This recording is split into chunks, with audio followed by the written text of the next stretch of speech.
दोस्तों आज की स्टोरी एक लड़की की है जो कि गरीब परिवार में पैदा हुई थी। उसका बचपन काफ़ी गरीबी से गुजर रहा था, लेकिन वो चूँकि पढ़ने में अच्छी थी तो उसने अपनी धीरे-धीरे सरकारी स्कूल से अपनी पढ़ाई को पूरी की। और उसके माता-पिता, वो चाहती थी कि वो जॉब करे, लेकिन उसके माता-पिता चाहते थे कि उसकी शादी कर दी जाए।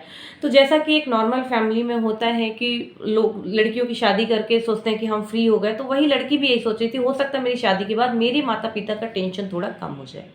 उसने शादी के लिए हाँ कर दी, लेकिन जब वो अपने नए परिवार में, नए घर में जाती है, शादी के बाद अपने ससुराल में जाती है, तो वो देखती है कि वहाँ भी पैसे की बहुत किल्लत रहती है और वो अपनी लाइफ ऐसे नहीं गुजार सकती थी, नहीं चाहती थी ऐसे। फिर वो सोचती है मैं कुछ नौकरी करना चाहती हूँ, लोगों को, अपने परिवार में लोगों को काफ़ी समझाया कि मैं नौकरी करना चाहती हूँ। बहुत सारे लोगों का मन तो नहीं था, फिर भी उसे परमिशन मिल जाती है और वो बहुत खुश होती है। जब वो नौकरी के लिए जाती है तो जैसे इनिशियल जॉब मिलती है, एक सेल्स वूमेन की उसको जॉब मिलती है, तो वो डोर टू डोर मार्केटिंग करने निकल जाती है और उसमें बहुत सारे एक्सपीरियंस होते हैं अपनी जॉब को लेके। तब जब वो थोड़ी खुश होती, चलो मैं धीरे-धीरे चीज़ों को सीख रही हूँ, एक दिन मैं अपना बिज़नेस करूँगी, उसके दिमाग में धीरे-धीरे उसके सपने जागने लगते हैं। अब जैसे ही वो एक उड़ान भरने की कोशिश करती, तभी उसे पता चलता है कि वो प्रेग्नेंट है और उसका बच्चा होने वाला है। अब उसके सामने एक बहुत ही दुविधा था कि वो अपना बच्चा सँभालेगी, वो अपना जॉब करेगी, क्या करेगी वो?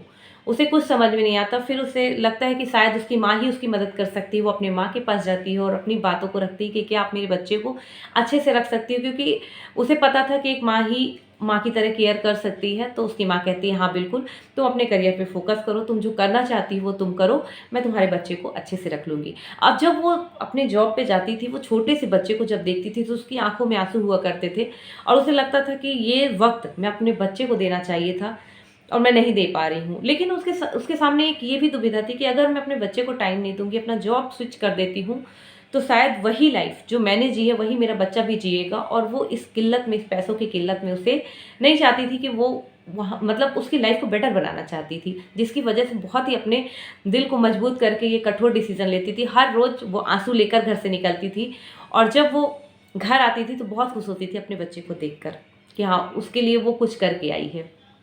इस तरह चलता रहा। कुछ दिनों बाद जब थोड़ा बच्चा बड़ा हो गया, समझदार हो गया, तो वो भी धीरे-धीरे कॉम्प्रोमाइज़ करने लगा अपनी मम्मा को, समझने लगा कि हाँ, वो जो कर रही है मेरे लिए कर रही हैं।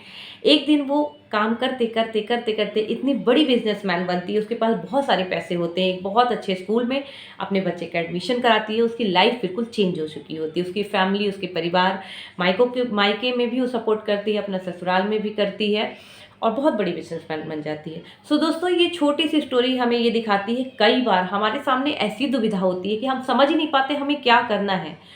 तो कई बार हमें फ्यूचर को सोच के ही डिसीज़न लेना पड़ता है। बहुत सारी चीज़ें हैं जो कि आपको कॉम्प्रोमाइज़ करनी पड़ती है और जहाँ पे आपका साथ देता है आपकी फैमिली। आपकी फैमिली ही साथ दे सकती है, अपनी बातों को सामने खुल कर रखेंगे और आप अपने लक्ष्य को भी उनके साथ शेयर करेंगे तो ज़रूर सब लोग आपका सपोर्ट करेंगे। तो दोस्तों, आप भी अगर कुछ करना चाहते हैं, आगे बढ़ना चाहते हैं, तो अपनी फैमिली को साथ में लेके चलें और आगे बढ़ें और हिम्मत ना हारें, हमेशा अपने लक्ष्य को क्लियर रखें। बहुत सारे डिसीज़न लाइफ में हो सकता है कि लेने में मुश्किल आती है, लेकिन सोच समझ कर डिसीज़न लें और आगे बढ़ते जाएँ, आप अपनी मंजिल को एक दिन ज़रूर पा जाएँगे। तो दोस्तों, आज की स्टोरी आपको कैसी लगी मुझे कमेंट करके ज़रूर बताइए और वीडियो पे बने रहने के लिए चैनल को सब्सक्राइब ज़रूर करें।